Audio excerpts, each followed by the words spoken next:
And a very good evening. Welcome to the Saturday preview for the 12th of December for Cheltenham's card. It's 20 past 8 on a Friday night and live from a kitchen somewhere on the outskirts of Nottingham comes this preview. Well, I haven't done one for a while, and I've got one or two people asking me, sending me stuff and asking me questions about tomorrow's card. It'd be just as easy to take 15 minutes out and do a video and stick that up, and I did promise Daily Punt readers that I would do one for a card that's changed a little bit actually in the last couple of hours. The Mares race has lost a bit of its shine with Indefatigable coming out, but never mind. We'll cross that when we come to it. 7 races, interesting card. I think we'll learn a few things tomorrow as far as next March goes. Not more so in the first. The JCB trial juvenile hurdle. 2 mile, 1 furlong. I don't know if there are extra yardages tomorrow. This could be getting on for 2 mile 2 if that's the case, because it's 2 mile 179 yards. Actually, no, I tell a lie. It will be nearer 2 mile 1. 2 mile 1 and a bit, I think. They have put additional distances on today, and I would imagine it's much the same tomorrow. There'll be rail movements, but I will check that. A favourite that's been well backed already in Adagio, 6-5 now. Brings the best form into the race. Beat Duke Connecticut at Warwick, and then was a good second here to Dufflecoat, one of the Gordon Elliott string that he brought over that day for the juvenile. Dufflecoat looked a real staying sort that day. And probably just had a bit too much up the hill for Adagio. Obviously, the form choice. Would you want to be taking a price of 6-5? Probably not. I don't know how to play the race at the moment. It's a lot's going to depend whether we get a bit more rain in the night. It's not impossible we could get another couple of mil. There is showers coming down, which might catch Cheltenham sort of very late into the night, early morning time. So we'll know a bit more then, and it might miss them, it might not. But another couple of mil on what's already it's slow ground. It's not desperate ground by any means today, but it is slow. That's for sure. Horses that need good ground couldn't operate on it today. So with that in mind, there could be a couple of the bigger price ones here that might go. That might go all right. Historic Hearts, one of them. He was well behind Adagio. I say well behind. He's got 12 lengths to make up. It's not the end. It's not It's not completely beyond the realms of possibility that cheap pieces might help him just race a little bit better. And we know these Nigel Hawke 3-year-olds they've all got stamina. That's one thing they have got.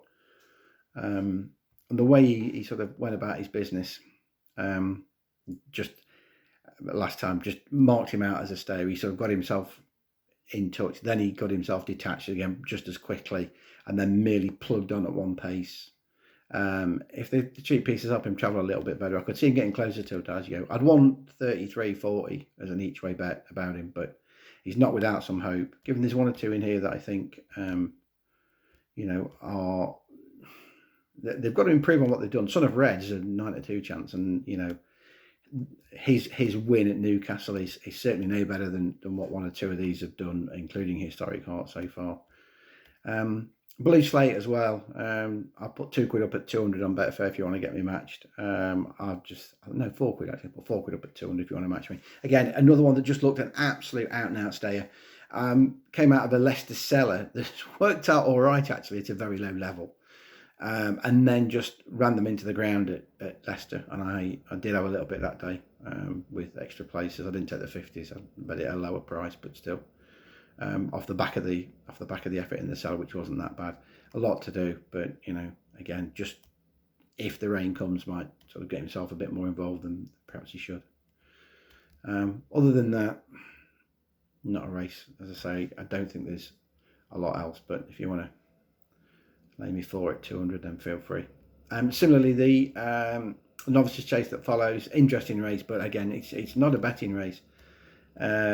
Again, unless it absolutely tips down, in which case I would be moderately interested in Lieutenant Rocco, who's an absolute boat of a horse, real proper boat of a horse.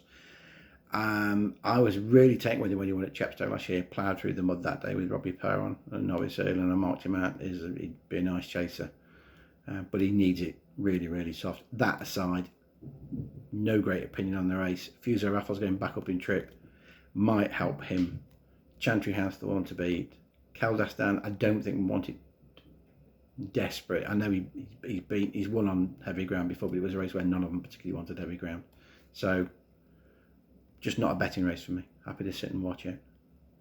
The handicap chase that follows, when you read the Daily Punt, you'll see that I'd already written up Sky Pirate as a potential for this, but my love, he's been smashed off the boards. He's 3-1 now. He was twice that and more this morning, and I've missed the boat. I haven't backed him, and I won't back him at 3-1 because at 3-1 he has got to improve on what he's done recently. He has got questions to answer, but you could see, Tom Scudamore giving him a more positive ride, dropped back in trip. Gino Trail's going to lead these, and he'll probably just sit in behind. And whereas we know Sky Pirate's a little bit, once he gets to the front, we've seen him not get on with it a couple of times or not go past. I wonder whether they might just do the exact opposite with Sky Pirate tomorrow and try and possibly win this from halfway. Because the best way with a horse that is struggling to pass horses is not to have to pass any horses at all. So if they get a positive ride out of Sky Pirate, drop back in trip with Tom Scudamore on board tomorrow, I could see improvement. The other one I did quite like was Nietzsche, because I like that Doncaster form behind Barton Knoll. We've always rated Barton Knoll, both me and Mr. Delagi, horse we like a lot. And I think that form's all right, and so's the previous form at Weatherby behind Huntsman's Son, who runs later on in the afternoon. I think that's all right form. Handicapper's nudged him up a pound for it as well, so he likes it too. Repeat of that would give him a chance, and he wouldn't want the ground desperate, but we know he's got, we know he acts at Cheltenham over hurdles, as we've seen him win. Seen him win a Greatwood before, so we know that the Cheltenham Hill isn't any sort of a problem for him. I think he's moderately interesting at a price, at double figures. He's making a bit more appeal now than Sky Pirate does. There's others in here you can give chances to. I know Roy's quite keen on Zanza. I'm not as keen. His form's a bit flat track for me. Born Survivor is a big price now if you want to forgive a couple of runs as well. He's looking very well handicapped. It wouldn't surprise me if something comes here at a price and upsets the apple cart. I'll also be looking for a decent run from Magic Saint on the top weight as well, because again, the Fanny and Destreville form, which unfortunately never got really tested today. It was a shame, because Fanny and Destreville held every chance when coming down 3 out, but still, there you go. That's racing. Caspian Caviar. The more I look, the more my head starts to spin with this one. I just have got no really strong opinion on the race. There's lots of horses here with little or no Cheltenham form coming into it, and if they act on the track, they could easily be taking a hand. But it's just, I just don't know. I genuinely don't know. I can't believe they're going to let Cool Cody have an easier time of it on the front as they did last time. There are a couple of other potential pace angles. Benatar's obviously very well handicapped on old form, but he's not been back like I thought he would be. You can still get 16 and 20 about him, and I think if the more camp were a bit more bullish about him, then prices wouldn't be around tonight. Not off a mark of 142. Champagne Mystery was the one when I first looked at the race earlier in the week, that it's fairly easy to make a case for. I mean, he scooted around Aintree last year when he beat Present Value. He looked like a horse that was definitely going to be playing a part in some of the bigger novice chasers, and then it sort of flattened out a bit. The Haydock run was fine when he was second to Dashel Drasher, another horse I've got an awful lot of time for, and he was giving Dashel Drasher weight that day. He was giving him £5, and I thought that was a decent effort. And then he sort of went off the boil a little bit. He was second to Granatine at Fakenham when they gave the excuse they didn't like the track, and okay, fine. And then he's run awfully He's won really bad at Cheltenham behind Imperial Aura. Interesting that he had the wind up pretty quick after that. So maybe, I think he had the wind up within a week. So, and he's been off since. We know he goes well fresh because obviously he won first time up fresh last year. I think the ground will be fine. I don't think Cheltenham's an issue for him. And these Trevor Hemmings ones, the ones that he's kept, are going well. So I could see Champagne Mystery playing a part after his wind up and fresh. This might be the time to catch him. But again, there was some 22 and 25 around. He's now 14 and 16. So I might want him to drift back a little bit than that. And the one that both, when we sort of cross-referenced the race, the only horse that both me and Rory came up with was Militarian, who was another one who set off last season really well, beat Topwood at Ascot, and then ran to a very similar level here over 3 mile 2 behind, doing fine. That was on New Year's Day. Then was fifth to Sapage at the festival, not the festival, sorry, on Trials Day, I should say, in the Grade 3, doing lots of late work. The interesting thing about that was he was really struggling from halfway to sort of keep up, as you might have expected for a horse that's a 3 miler, but he did plenty of late work, and they came back and said he needed the wind operation, which he had at the end of the season. He ran all right at Ascot. The funny thing about Ascot last time, when he was third to Regal Encore, was his jumping let him down. Now, jumping is usually his asset. It usually keeps him in races, and that's what you're really looking for tomorrow, because he is going to be not on the back foot, but they're going to be quicker horses for 3/4 of the contest than he is. So his jumping has got to keep him in the contest, otherwise he's going to keep finding himself with ground to make up and ground to make up and ground to make up. If he can stay in touch, it's not hard to see him taking, some sort of hand and running through a few beaten horses towards the end. You're getting 6 places. There's 40 to 1 kicking around this evening. I think that's fair enough. And you're playing a little bit for the place, and it can only really win, I suppose, if the order fall in a big hole. But it's not impossible. We've seen these things happen before. But he was the one horse that both the sort of me and Rory agreed should be thereabouts, I think. Then comes the Albert Bartlett Novices Hurdle, where I think the market's got it spot on. In fact, the 11 to 4 Ashtown Lad's probably a bit big. I'd have him nearer 2 to 1 than I think I would 11 to 4, given the events of today. He was very impressive at Ascot. He talked to last time when he beat Duke de Beauchesne, Sir Robbie. 4th and 5th in that will Come On Teddy and Vive Le Roi. And of course, that form's been franked by both those two today. They Come On Teddy's won and Vive Le Roi's run well. So that form looks decent. And the fact that he was stepped up from 2.5 to 3 last time was a no bother to him at all. In fact, it improved him. He looks a really exciting prospect to me, and I think he's genuine Albert Bartlett material at this stage, and I hope he shows that tomorrow. He has been beaten by Asker Honeybee, but that was first time out at Wetherby. And since then, Asker Honeybee has improved, but not to the extent that Ashtown Lad has improved. So I think Ashtown Lad should be beating Asker Honeybee this time around. There's 1 or 2 in here that have got question marks about whether they'll stay or not. There's potential place lays in the likes of Make Good, who won over 14 furlongs on the flat and then won easily over 2 mile at Gowran Park last time. But that's a pedigree that screams miler as much as anything. So they're going up another miling trip with Make Good here. I'll probably place lay Make Good. And one horse that me and Rory do disagree on, he quite likes Winhouse. I'm less convinced that Winhouse really wants 3 mile. We'll see tomorrow, but again, he's another one, Winhouse. I mean, it looks like a 2.5 mile pedigree to me. I could be wrong. I often am. But he's, or she, I should say, she's another one that looks potentially she might not stay. We'll see. Game of opinions, folks. Game of opinions. 3 o'clock is the International. Good race, this. Really good race. And it's a good race because last year's 1-2, Call Me Lord, Ballyandy. Look at the prices that they are this year. Ballyandy's about a 12 chance and Call Me Lord's the rag, putting in about 25. So you've got last year's 1-2, both double figures. You know this is a good race. It's going to centre around Goshen. What to make of Goshen? Well, obviously, it would have been a very impressive winner of the Triumph had he not had his misfortunes at the last, where he's essentially tripped himself up. My two concerns are that, for a horse that did so much last year and his style of running, will he be able to do that again this year?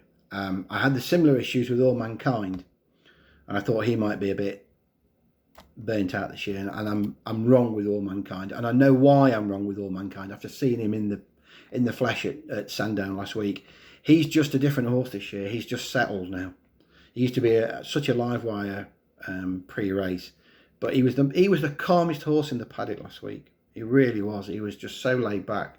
So whereas he's now learnt what's required of him, and he's now far more settled, and he's able to finish his races off really, really well. We don't know that from Goshen yet. Now, somebody suggested to me that his two flat runs tonight that he's had since are all right. I don't think they're all right. I don't think getting beaten at 2 to 5, finishing last to 6. I mean, okay, fine, he might have needed the run and he only got beat 4 lengths, but still. And then similarly at Goodwood, he was, the more I watched that back, he was under the pump a long way out there to try and put that race to bed, and he really did struggle for pace.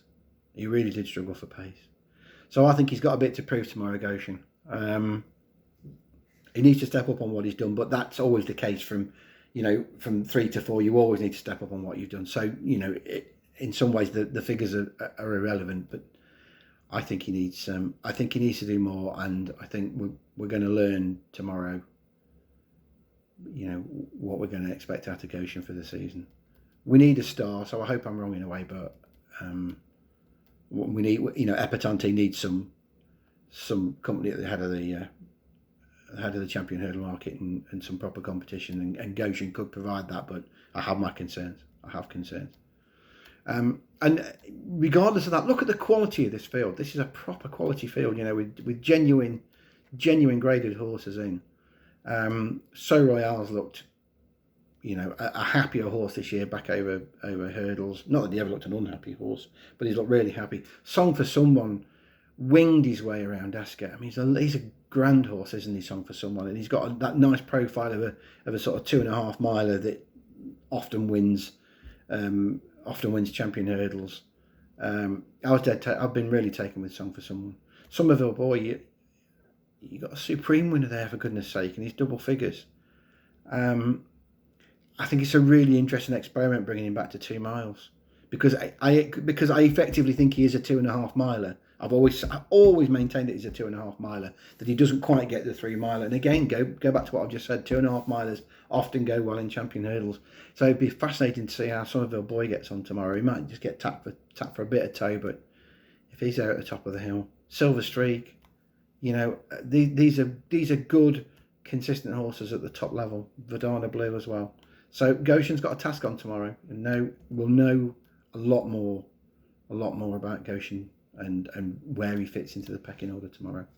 Great race, really good race. In terms of a bet, I admit to I've had a little bit each way on Ballyandy earlier in the week, and I'll go in again, I think, because I thought the anti-post price of 9s was fair enough, but the field's held up better than I thought it might do, and as such he's now 12, so I will go in again on Ballyandy each way. I just think he's one horse there you can go, yes, that will run its race. I mean, he's run 2 absolute stormers in handicaps, and he may be that sort of a horse that's just very, very good at giving way to inferiors. I mean, he was giving the shunter best part of 2 stone last time in the Greatwood, and he got beat 3 lengths. And we know the shunter's very well handicapped. It may be that that's the sort of horse he is, very good at giving way to inferiors. And then when you put him in it, sort of, we know he just falls short at grade 1 level, but we put him in at grade 2 level, and he's always thereabouts. I think he's sure to run his race, because they'll go a decent clip tomorrow, and that'll suit him. And a bit more rain wouldn't harm his chance either. So each way Ballyandy for me in that. And then, as I say, the mares handicap hurdle, which has lost a little bit of its shine now with Indefatigable coming out tonight because of the ground. It's a strange one. I don't quite get that. I think she'd have been absolutely fine on the ground personally, which now makes it quite an open sort of race. The question mark for me is whether the White Mouse can now transfer her flat form on better ground to here on what's going to be a bit slower ground. I can tell you a quick story about the White Mouse. Actually, the very first time she ran in a bumper at Southall. It was an evening meeting, and we were all there. And the owners flew in by helicopter, having had the winner of the listed race that day at Bath. And I think they were looking for the double. And the word got round pretty quickly. The White Mouse was a decent prospect, was a nice horse, and got well backed down to about sort of 9-2, 4-1, I think it was, and then disappointed on the day. She's obviously shown that form to be all wrong. But the winner of that race, that Southall bumper that night, was indefatigable. Boom, boom. So as it turned out, we were watching quite a nice. We were watching what we thought was a sort of mid-season, late-season bumper, and it turned out to be quite a good one. With Indefatigable winning and the White Mouse down the field. Since then, White Mouse, she's shown herself to be useful. She's won 3 of her last 5, and I was with her at Wincanton last time when she won. I do think she might be a good ground horse, though. That's my concern tomorrow, but she has got potential to improve even further. Molly Ollie's Wishes made a couple of horrendous errors last time, but still was too good for Vaso Talon. This is harder. Handicappers give her another 6. Mere Grace will be the traveller in the race. I think she'll go close. She'll get this run to suit. And I suppose you can give squeaks to both the Bay Birch coming off a mark of 125. It's a tempting looking mark for the Bay Birch. She's just not herself so far this autumn. The first one at Chepstow was all right, but then the last 2 have been a bit not quite there, but you could see her going okay. And similarly, Printing Dollars, if only because Warren Gretrix has rediscovered his golden touch. He's had, I think he's had 3 winners in the past week, and she's another one that's looking fairly well treated now, on the best of her form, and she's got bits and pieces of form around Cheltenham as well. So again, another race where you can make cases for plenty, really. Tough finish. Tough finish. In terms of what I think might be the best bet there tomorrow, well, I suppose I'm hoping. I thought Sky Pirate was going to be the one, to be perfectly honest, but as I say, that's too short now. Nietzsche in that same race is a good price. I think that will go close each way, and I do think Ballyandy each way in the international hurdle. They'd probably be my 2 at Cheltenham tomorrow. There is a couple of races at Doncaster I've covered off on the Daily Punt as well, including the Summit Juvenile, where I think you can take the favourite on. Well, I'm going to take the favourite on again. Find out if I'm right or wrong tomorrow afternoon, folks. Have a good evening. Enjoy tomorrow, and I'll be back next week. Thank you very much.